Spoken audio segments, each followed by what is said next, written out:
Bonjour à tous, je vous propose de venir avec moi visiter la ville de Naples en compagnie d'Henri d'Orléans, duc d'Aumale, donateur de Chantilly à l'Institut de France. Ce jeune homme, brillant militaire, en 1843, va découvrir la ville napolitaine qui est celle de sa famille maternelle. En effet, le duc d'Aumale est le fils de Marie-Amélie de Bourbon-Sicile, une princesse napolitaine.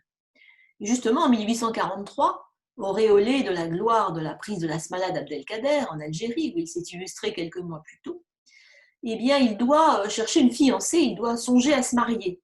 Il a en effet 21 ans, et sa mère Marie-Amélie l'invite à se rendre à Naples, dans sa famille maternelle, pour y trouver une fiancée. Il va donc découvrir la ville de Naples. Alors c'est le mois de novembre, il arrive le 4 novembre 1843 à Naples. Il va bien sûr découvrir le Golfe, le Vésuve, représenté ici fumant dans ce tableau de Joseph Rebel, la baie de Naples avec le château de la Reine Jeanne, et bien sûr le Palais Royal où il va être reçu chez son cousin, le roi Ferdinand II des Deux Siciles. Voici le Palais Royal de Naples, toujours peint par Joseph Rebel, mais vu cette fois-ci du côté du port, avec le Vésuve au fond. Ce Palais Royal, aujourd'hui magnifique, qu'on peut découvrir encore aujourd'hui, et qui est devenu naturellement un musée. Alors le duc d'Aumale écrit à sa mère le 8 novembre, 4 jours après son arrivée: « J'ai bien peu de temps pour vous écrire, chère Majesté, car mes journées sont partagées de telle sorte que j'ai tant de choses à faire dans votre chère patrie qu'il me reste à peine une heure à passer tranquillement chez moi. » C'est donc une découverte de la région aussi, puisqu'il se rend au château de Portici. Et puis il va bien sûr monter au Vésuve. C'est une promenade quasi obligatoire pour tous ceux qui découvrent la baie de Naples. Il va dire d'ailleurs: « Le Vésuve a été assez aimable le jour où j'ai été le voir pour lancer beaucoup de pierres, faire un grand bruit et me montrer son cratère tout plein de lave inflammée.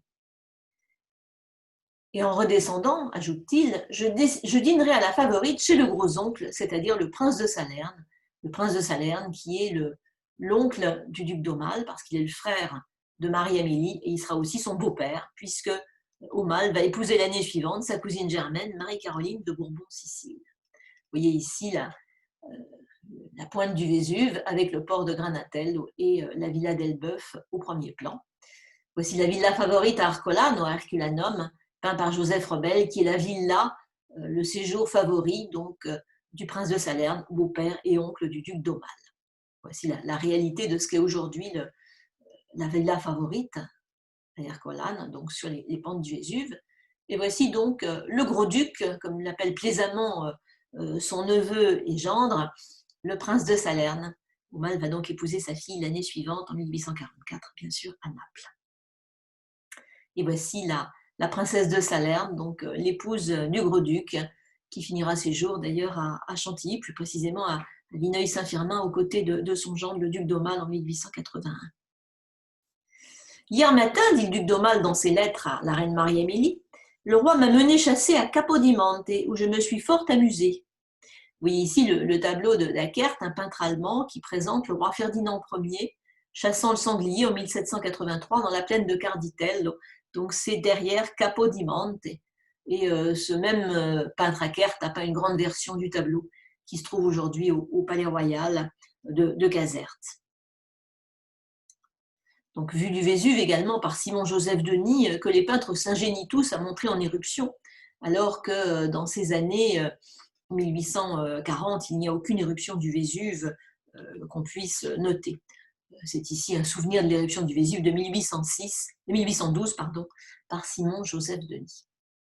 Et puis ce magnifique panorama de Naples par le même peintre Simon-Joseph Denis, peintre néoclassique, peintre d'origine flamande, originaire de Bruxelles, qui vient travailler à Naples comme beaucoup d'artistes, puisque l'Italie du Sud est un voyage obligé pour tous les artistes à cette époque. Avant-hier, continue le duc d'Aumale dans sa lettre à la reine Marie-Amélie, sa mère, j'ai visité le musée Bourbon. J'en suis sorti éreinté, mais fort content de tout ce que j'y ai vu. Parmi les chefs-d'œuvre du Museo Borbonico, il y a évidemment le célèbre Hercule Farnèse, la statue antique, et puis la Callipyge, dont le duc d'Aumale s'inspirera en plaçant dans les jardins de Chantilly une Vénus Callipyge provenant, elle, des princes de Condé. Il va également se rendre à Caserte, Caserte, le Versailles napolitain, avec sa longue façade de 247 mètres de long, construit dans la seconde moitié du XVIIIe siècle par Vanvitelli pour les rois de Naples. Caserte, qui est aujourd'hui un célèbre monument historique avec ses grands jardins, cette grande perspective qui mène donc tout en haut d'un tapis vert et qui donne une vue magnifique sur la baie de Naples. C'est aussi, avec cette peinture de Smargiassi, des environs de Naples qui sont dépeints et qui entreront ensuite dans la collection du duc d'Aumale à Chantilly. Mais ça va être surtout Pompéi. Pompéi, écrit le duc d'Aumale, où le roi a bien voulu me conduire et que j'ai visité fort en détail. Ça m'a vivement intéressée. On y a fait devant moi des fouilles curieuses et très abondantes, dont le roi a bien voulu m'abandonner les résultats. Alors ces collections d'antiques, que ce soit des verreries, que ce soit des ossements, ici des dés ou des gonds de porte, ils sont aujourd'hui à Chantilly, dans les collections du musée Condé. Et puis le duc d'Aumale va probablement aussi se rendre à Ercolano et à Castellammare di Stabia, l'antique Stabiès, la Villa San Marco, entre autres, où se trouve une magnifique villa qui a été fouillée à ce moment-là et d'où l'on va extraire, outre les peintures, une célèbre mosaïque, l'Enlèvement d'Europe, qui se trouve aujourd'hui à Chantilly, car elle a fait partie des collections du duc d'Aumale, après avoir appartenu à celle du prince de Salerne, son beau-père. Alors le palais de Chiatamone, c'est l'endroit où le duc d'Aumale reviendra l'année suivante. On est donc en 1844, le duc d'Aumale a 22 ans et il va épouser à Naples sa fiancée, qui est aussi sa cousine germaine, Marie-Caroline de Bourbon-Sicile. Et le roi de Naples va le loger non pas au palais royal, car il serait indécent que les deux fiancés habitent la même demeure, dans le palais de Chiatamone, ici que l'on découvre dans ce presse-papier. Il sera invité bien sûr à l'Opéra Royal, comme le montre ce dessin des collections du musée Condé, et ici les véritables vues donc, de l'Opéra Royal de Naples, le fameux opéra San Carlo.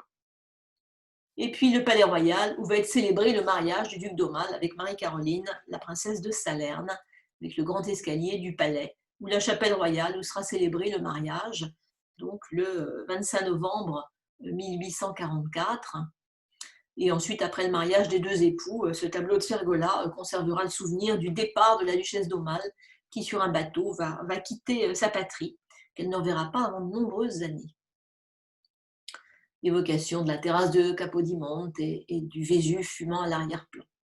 Le duc d'Aumale achètera en 1854, après la mort de son oncle et beau-père, la collection du prince de Salerne et va ainsi devenir propriétaire de bon nombre de tableaux, comme ce petit tableau de Le Mal qui représente l'intérieur de l'église Santa Maria del Parto avec le tombeau de Saint-Lazare. Il achètera aussi beaucoup plus tard, dans les années 1880, devenu un collectionneur émérite, ce tableau d'Alceste Campriani qui montre des pêcheurs dans le golfe de Naples. Il a acquis 12 000 francs en 1880 chez Goupil, donc dans une galerie parisienne. Ça lui rappelait bien sûr les séjours qu'il faisait à Naples et qui ont été fort fréquents à la fin du XIXe siècle et surtout à partir du moment où il a pris sa retraite de général. Chaque année, pratiquement, il se rendait dans ses propriétés de Sicile et il s'arrêtait quelque temps donc à Naples où il passait quelques jours. À cette occasion-là, il descendait à l'hôtel, se rendait toujours à Santa Chiara, où il visitait le cloître et le complexe monumental. En effet, l'église Santa Chiara présente le principal intérêt d'être le tombeau des Angevins de Naples. Et donc le duc d'Aumale, qui est un prince à moitié napolitain à la fois par sa mère et par son épouse, Marie-Caroline, connaissait sur le bout du doigt l'histoire des Angevins de Naples, des princes français qui ont régné sur le sud de l'Italie. L'église Santa Chiara aujourd'hui ne ressemble plus du tout intérieurement à ce qu'elle était au temps du duc d'Aumale, car elle a été entièrement détruite pendant la Seconde Guerre mondiale et reconstruite. Il descendait dans ces années 1880 dans un magnifique hôtel, l'hôtel Vesuvio, créé en 1882. Et cet hôtel Vesuvio que nous voyons ici de nuit est situé non loin du Castelnuovo, de Capodimonte, bien sûr, mais surtout de la baie de Naples. On voit ici le château de l'Œuf. Il s'agit ici d'une photo ancienne prise par Robert d'Orléans, duc de Chartres, qui est le neveu favori du duc d'Aumale. Lui aussi, il va souvent voyager avec le duc d'Aumale chaque année, en mars, avril, mai, lorsque le prince descend dans ses propriétés de Sicile. Et ils vont donc s'arrêter à l'hôtel Vesuvio, où Robert, duc de Chartres, pourra faire sur le bord de plage des magnifiques vues. Ici, c'est le fameux château de la Reine Jeanne. Et puis cette photo de la baie de Naples également. Les Camaldules aussi, qui a un séjour presque obligé. Ici, une photo du 29 mars 1885, prise par le duc de Chartres. On sait que le duc d'Aumale, parfois, il montait à dos d'âne, en montant sur les petits ânes qui aidaient donc les promeneurs, les visiteurs, les touristes déjà nombreux à Naples à cette époque, à gravir les pentes escarpées des rochers qui environnent Naples pour aller avoir la plus belle vue qui soit sur la baie de Naples depuis le haut des Camaldules. Ici donc photo du duc de Chartres. Et puis prise pratiquement depuis la fenêtre de leur hôtel Vesuvio, le château de l'œuf, ce château de l'œuf, donc cette forteresse médiévale qui fait face donc à la baie de Naples. Ici prise depuis la fenêtre de l'hôtel avec le pont qui rattache le château de l'œuf. Nous sommes le 31 mars 1885 avec les calèches qui attendent les touristes princiers qui descendent dans cet hôtel 5 étoiles en bord de la baie. Voici la vue actuelle donc, du château de l'œuf avec le port de Plaisance au premier plan et puis sur la gauche, donc les hôtels dans le Vesuvio où descendait le duc d'Aumale et sa famille. Vue actuelle de ce château de l'œuf avec le port de Plaisance et le Castelnuovo. Le duc d'Aumale se rend également, lors de ses visites, dans la région napolitaine. Il va jusqu'à Salerne. Et ce tableau de Michalon, qui fait partie des collections du roi Louis-Philippe en 1826, qui sera hérité par le duc d'Aumale, racheté par lui, montre une vue de la ville et du golfe de Salerne en 1819.